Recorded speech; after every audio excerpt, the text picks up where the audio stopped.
हाय।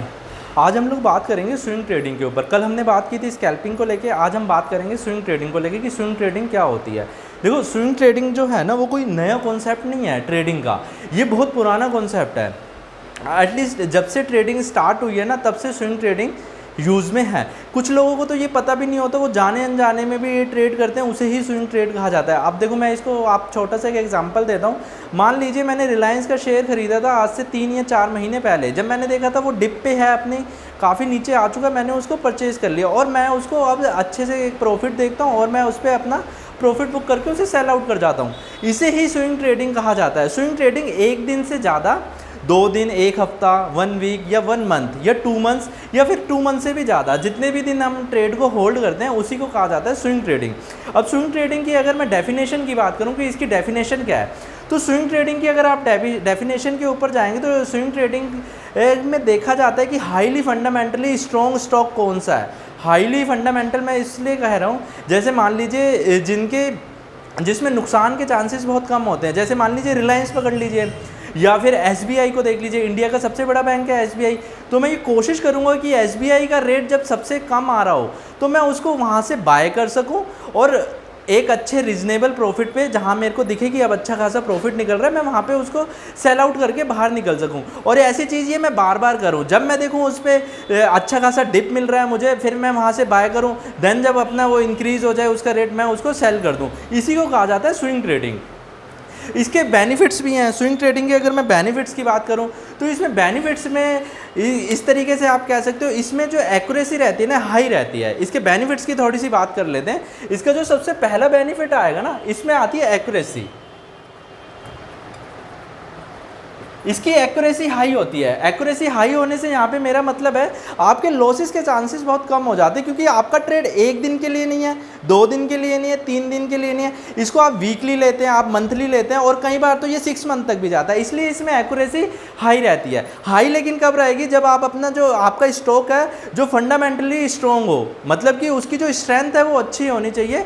ताकि क्योंकि कोई भी बैंक हो, मान लीजिए एसबीआई है, एसबीआई अगर आज गिरा है, कल गिरा है, परसों गिरा है, तो वो 1 वीक बाद दोबारा अपनी पोजीशन पे आएगा, 2 वीक बाद अपनी पोजीशन पे आएगा या महीने बाद अपनी पोजीशन पे आएगा, बट वो अपनी पोजीशन पे वापस आएगा। इसलिए कहा जाता है हाईली जो स्ट्रॉन्ग फंडामेंटल स्टॉक हो उसी में हमें ट्रेड करना चाहिए। दूसरी बात मैं इसमें करूं तो इसमें जो सक्सेस रेट होता है ना, वो ज़्यादा होता है इंट्राडे से। अगर इसमें मैं सक्सेस रेट की बात करूं, इसमें जो ट्रेड किया जाता है इसका जो सक्सेस रेट होता है वो इंट्राडे से, पोजिशनल से या स्कैल्पिंग से, इन तीनों से हाई रहता है। थर्ड अगर मैं इसमें बात करूं, ये लेस स्ट्रेस है, इसमें स्ट्रेस नहीं है। मतलब कि स्ट्रेस ट्रेडिंग जो ये है ये नहीं है, लेस स्ट्रेस है।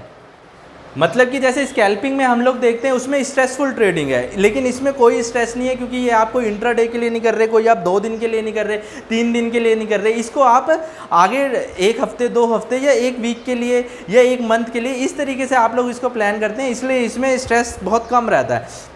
फोर्थ अगर मैं बात करूं, फोर्थ बात है इसमें कंसिस्टेंट इनकम। वो कैसे है, क्योंकि इसमें जो इनकम आने के चांस होते हैं ना वो ज़्यादा होते हैं और वो कंसिस्टेंट रहते हैं। कैसे रहते हैं, मान लीजिए एसबीआई का शेयर आज गिरा, मैंने फिर आज बाय कर लिया, देन मैंने उसको अगले हफ्ते सेल कर दिया, फिर मैं उसको कहीं पे पोजीशन देखूंगा वो अच्छा खासा गिरा हुआ है, फिर मैं उसको लॉन्ग टर्म के लिए बाय करूंगा और फिर उसको वहाँ पे जाके सेल आउट कर दूंगा। तो इसलिए इसमें जो इनकम रहती है ना वो रेगुलर रहती है, कंसिस्टेंट रहती है वो इनकम। और अगर मैं इसमें बात करूं, इसके अलावा अगर अब हर चीज़ की कुछ अच्छाई होती है, कुछ बुराई भी होती है। अगर ये इसके बेनिफिट है तो इसके कुछ नुकसान भी होंगे।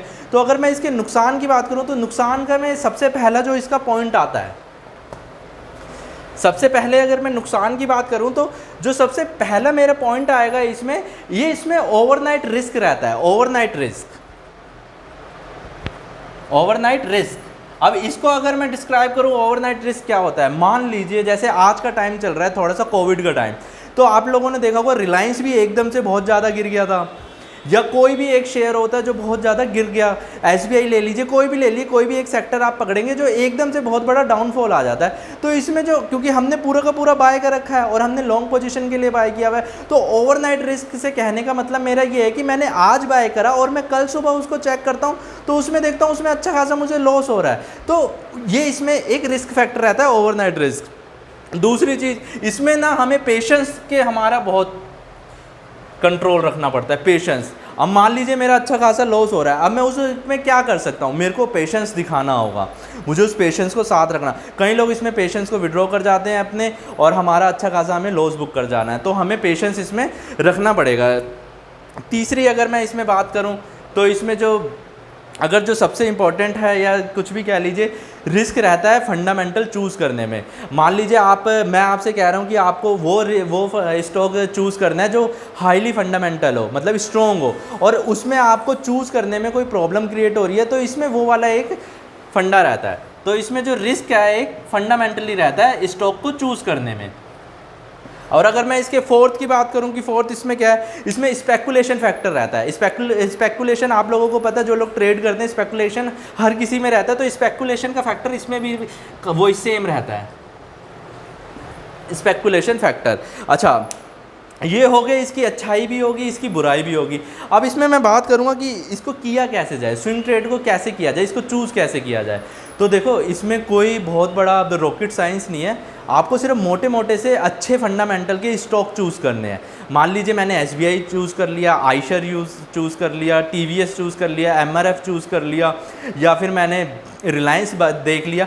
तो ये क्या होते हैं, अगर आज ही अपनी किसी पोजीशन पे है तो नेक्स्ट डे ये दोबारा उस पोजीशन पे पहुंचेंगे। अगर आज गिरा है तो 2 दिन बाद या हफ्ते बाद या 1 महीने बाद मेरे को उस पोजीशन पे दिखाई देगा जहां ये हाई पे था, तो मेरे को जो प्रॉफिट होने के चांसेस है वो मेरे बढ़ जाते हैं। तो इसका एक सबसे बड़ा यही चीज़ है। अब इसको किया कैसे जाए, देखो कई जो ट्रेडर्स होते हैं वो इसमें चूज़ करते हैं मूविंग एवरेज को, वो इसमें मूविंग एवरेज लेके चलते हैं, पिछले कुछ टाइम की मूविंग एवरेज ले लेते हैं। बट मैं आप लोगों से कहूँगा कि आप लोग RSI का यूज़ कीजिए। कोई भी आप स्टॉक चूज़ करते हैं कोई भी, तो आप उसकी RSI को चूज़ कीजिए, जो मैं प्रेफर करता हूँ। और कुछ लोग होते हैं जो इंडिकेटर को यूज़ करते हैं। अब मैं इसमें थोड़ा सा RSI का आपको बता रहा हूँ कि RSI को चूज़ करने का मेरा मतलब सिर्फ क्या है, और वो मैं आपको क्यों प्रेफर कर रहा हूँ।